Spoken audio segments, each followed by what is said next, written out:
Progressive magazine exercise number third, third and fourth 840 words at the rate 100 word per minute.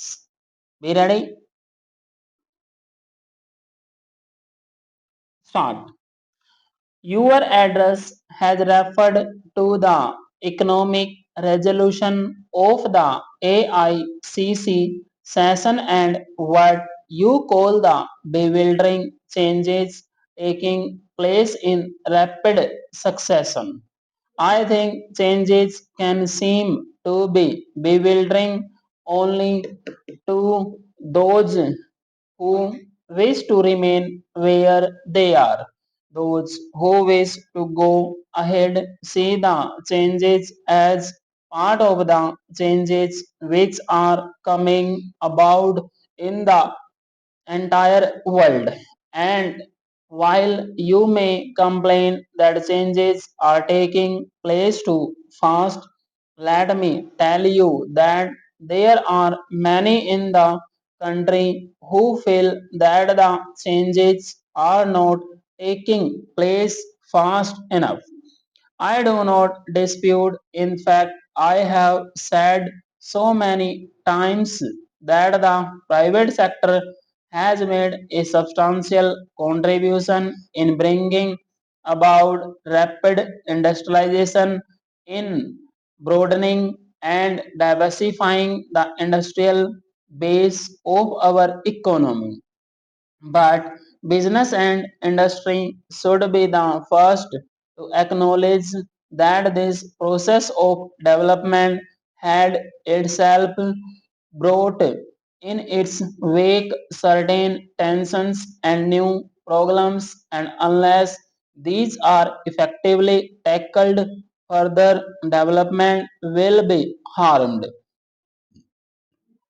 Our new economic and social policy resolution only seeks to identify the basic causes of tensions and earnest and to remove them. I welcome your statement that the business community is aware of its obligations. This will improve the image of businessmen in the society of which they are a part. It is possible to draw a minimum program of action and to implement it vigorously. Perhaps I could indicate a few possible directions in which business and industry could act in concert and could demonstrate their awareness of their social obligations.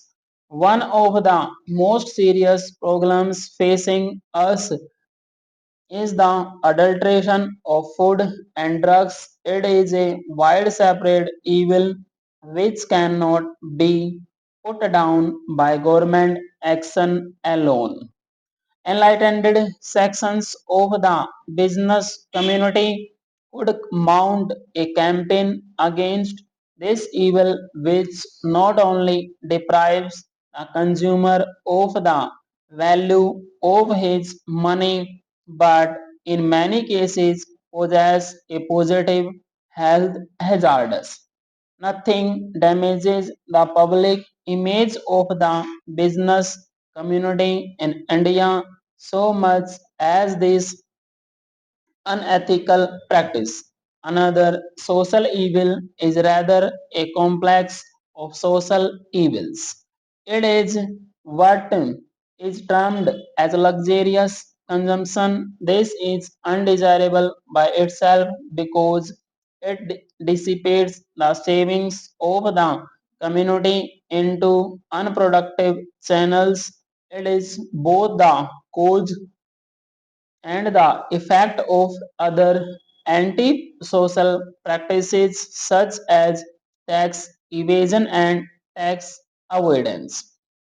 In Mumbai, you have certain specific problems. I refer to one problem which is mentioned to me by every single foreign tourist who come to Mumbai.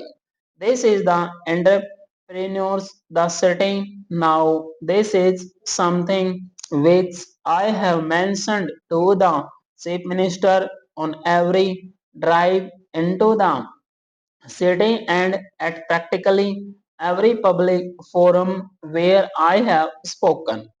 And I think this is a matter which the citizens of Mumbai should take up on a large scale, whether it is the women's organizations, whether it is the business community or anybody else. I think that if everybody acts together, it can be tackled.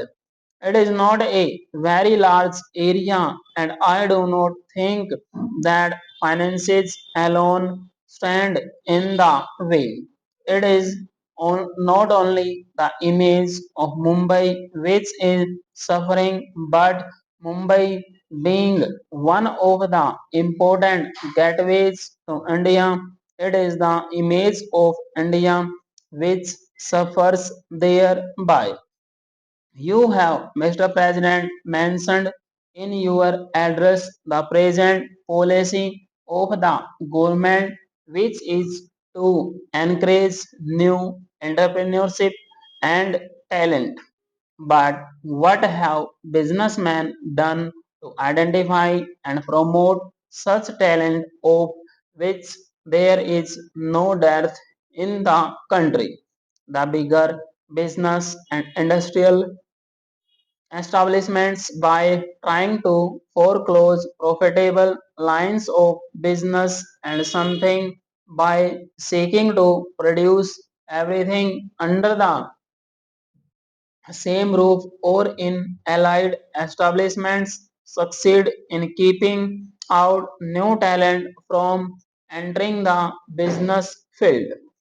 Associations such as yours and other chambers of commerce should draw up concrete scheme to foster new entrepreneurship and talent. One suggestion which was made at the last meeting of the custodians of the nationalized banks was that some of the senior and professionally qualified executives in bigger establishments who have the necessary skill could step out and start small scale enterprises to provide employment to young engineers and other technical personnel. They will, of course, get all help from the financial institutions in the public sector. Business associations could also play an important and more active part in encouraging businessmen and industrialists in the industrially backward areas. As regards the organizational setup of the new nationalized banks, I think there is hardly any need for me to reiterate the assurance which I have already given that we do not propose to set up a top heavy organization and we do envisage maximum possible freedom and flexibility of operation of individual banks consist only with certain broad social objectives and that the functioning will be completely insulted from extraneous political influence.